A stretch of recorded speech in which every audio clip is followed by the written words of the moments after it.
tiếng reng góp lại đi nè lên lại nên chế lung rồi tình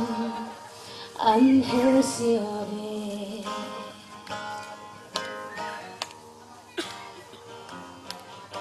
gió bom đinh đi lang sampai siêu sia lên từ chỗ nong ram daya rem sa lên rồi tên hình sa man say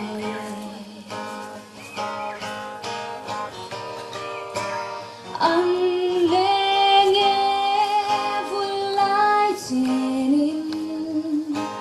anh ngại lâu khi đang bơ hệ chi nào cả nuam anh ia ngà mất tiếng đồn ngại lâu hùng đòa ô ôm về ngại mô sừng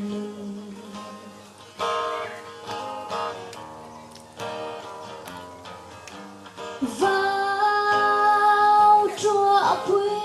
lên chân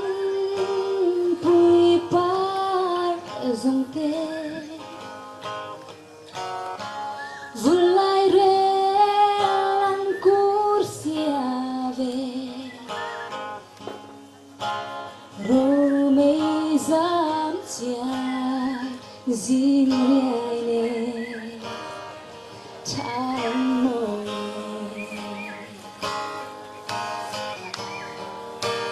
anh pare vui lại trên anh ngại lâu khi đang bơ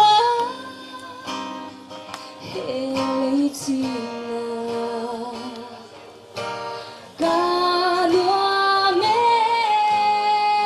anh ia ngà mất tiếng đồn ngại lâu hùng đòa ô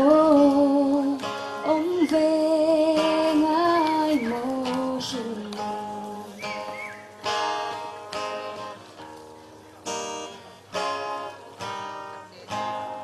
Pantei.